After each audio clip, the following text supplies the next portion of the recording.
Hello everybody, and welcome to Winterton. My name is Collin Hadsell, and this is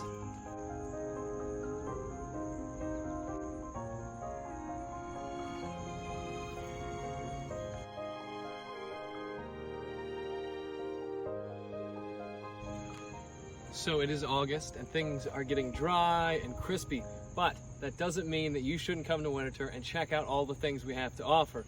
We have this greenhouse lot where we're at right now, which has a ton of zinnias and sunflowers and birdhouse gourds and a lot of lovely late summer blooms.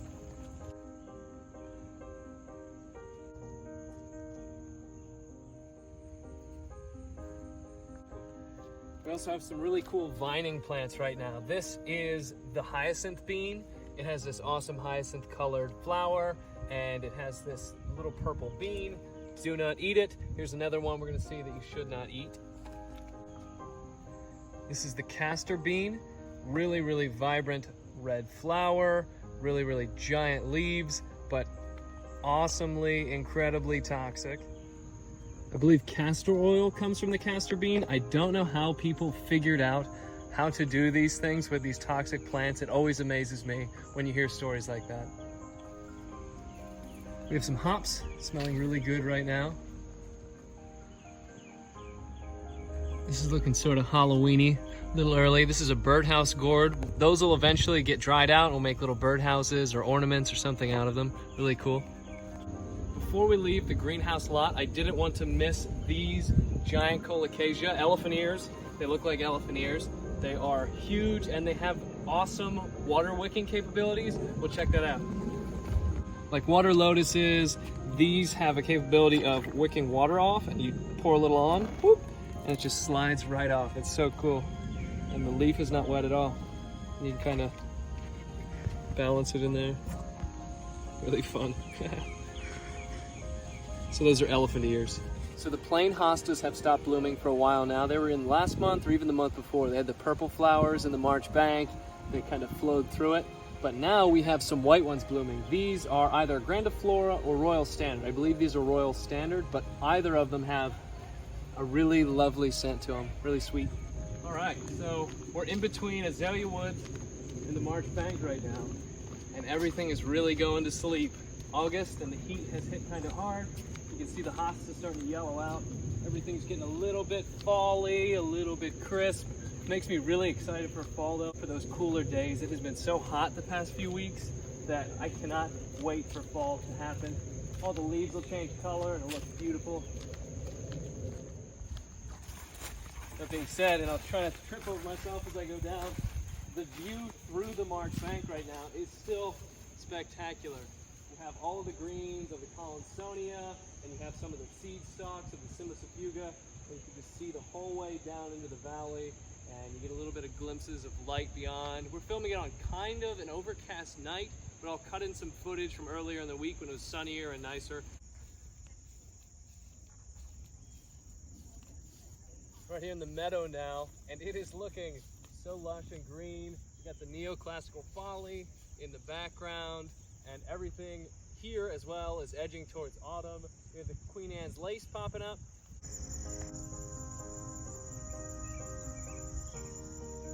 One of my favorite flowers this time of the year. It's so delicate, pretty.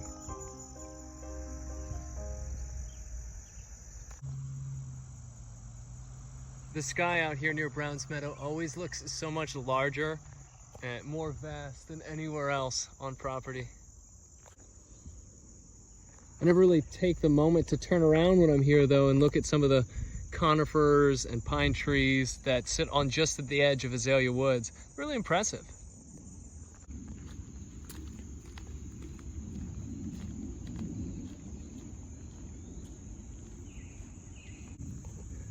I have some shots of this from some sunnier days, but here are the phlox. They rebloom this time of the year. There's some pinks and whites and purples.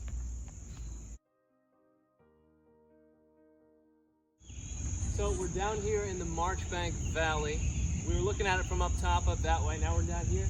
And I just wanted to take this opportunity standing under this canopy to recognize that today, August 7th, which is when I'm filming most of this video, was the date last year when the EF1 tornado ripped through this area and took out a couple of my trees.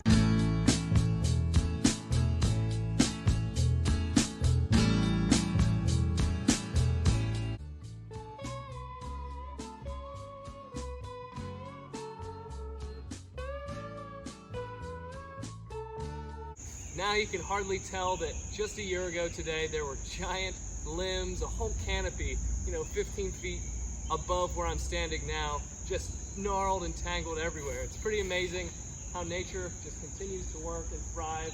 And there's a little bit more light in here, and it's created a couple of different problems that we needed to solve, but overall, it's doing great. Nature's pretty neat.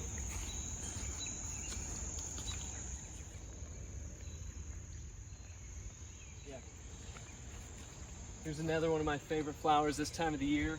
You got surprises all sizes. The surprise lily. It's Lycoris, or the surprise lily, or bare naked ladies. It has a bunch of different common names, really awesome pink colors, and they just poke up. They don't have any foliage because their foliage starts earlier in the year.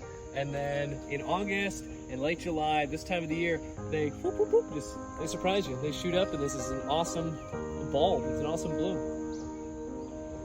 The way they just shoot out of the ground looks almost alien, like they're not from Earth.